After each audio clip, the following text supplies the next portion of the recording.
orayı geçtikten işte erkekler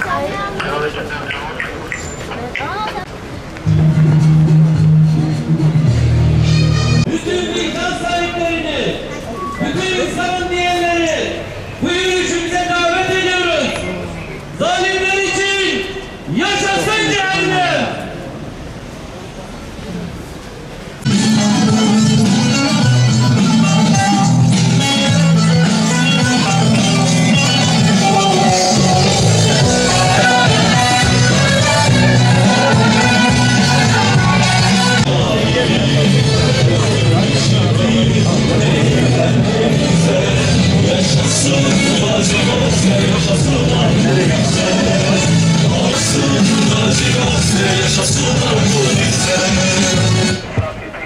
Bebekler uyurken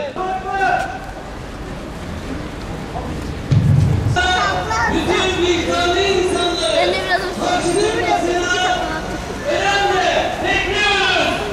Tam 385 gündür dünyanın en gelişmiş silahlarıyla dünyanın bir yerinde oranın adı Gazze.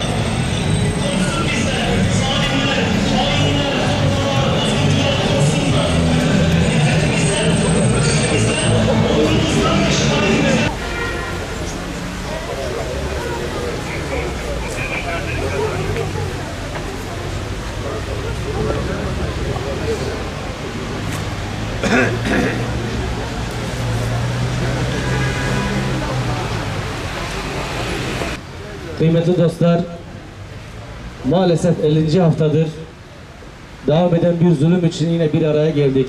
Aslındaki suyu taşıyarak o ateşi söndürmek için yola çıktı. Biz safımız belli olsun diye buradayız. Biz zulme karşı olduğumuzu, onun için Yüce Rabbimiz bu katılımınızı dergah izzetinde kabul eylesin. Sadece yürüyerek de biz bu zulmü durduramayacağımızı biliyoruz. Birincisi birer sivil olarak, birer vatandaş olarak paramızı harcadığımız yerlere, eğer o paramız bir yere kurşun olarak gidip bir bebeğin ölümüne sebep olma ihtimali varsa biz o parayı oraya harcamamalıyız. Bismillahirrahmanirrahim. Selam olsun canlarıyla, kanlarıyla vatanlarında kalmanın bedelini ödeyen izzetli Gazze halkına. Selam olsun öldürülmek pahasına mesleklerinden vazgeçmeyen Gazze'nin şeref ve haysiyet timsali hekim ve sağlık çalışanlarına. Selam olsun zulme karşı elinden ve dilinden geleni esirgemeyen, kararlılıkla protestolara ve boykota devam eden vicdanlı insanlara. Selam olsun üzerinde hücum yeleği, elinde silahı, kopmuş kolunda tel turnike, cebinde tesbih, dilinde dualarıyla en ön safta erkekçe, yiğitçe savaşarak can veren aziz şehidimiz Yahya Sinvar'ın mübarek ruhuna. Tekbir! Allahu Ekber! Tekbir! Allahu Ekber! Allah kendisine rahmet eylesin. Makamını en âli makamlardan eylesin ve bizleri de aynı şecaat ve dirayetle hak yolunda cehd edenlerden eylesin. Sessiz yürüyüşümüzün 50. haftasında tam 385 gündür yalnızlığa terk edilen, barbar İsrail ordusu tarafından zulme uğrayan, buna rağmen davasında tereddüt etmeyen Gazze'li kardeşlerimiz için yeniden buradayız. Biz en hayırlı işin az da olsa devamlı olan Hazreti Peygamber sallallahu aleyhi ve sellemin ibadetin en hayırlısı az ama sürekli olandır hadis-i şerifine inanarak 50 haftadır yılmadan hatırlamaya ve hatırlatmaya çalışıyoruz. Çünkü cani cinayetinde, vahşi vahşetinde, zalim zulmünde yılgınlık göstermiyor. Onlar bizim bu harp uğruna eylediklerimizden ve duruşumuzdan yılmadığımızı gördükçe yılmaya başlayacaklar.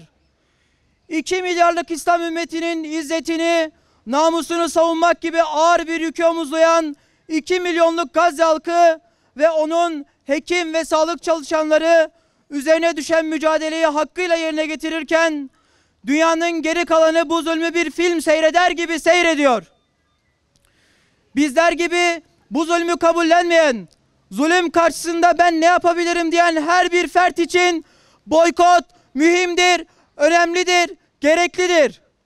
Boykot çağrımızı yineliyoruz. Boykot, haksızlığa karşı bir duruş, bir haykırış ve bir meydan okumadır. Katillerin en büyük güç kaynağı olan iktisadi güçlerine karşı açılmış bir savaştır. Boykot, her bir bireyin ve devletin üzerinde zarurettir, farzdır. Dolayısıyla buradan yöneticilerimize sesleniyoruz. Hastanelerimizde zulme gizli ya da açıktan destek veren hiçbir firmanın ilaçlarını istemiyoruz.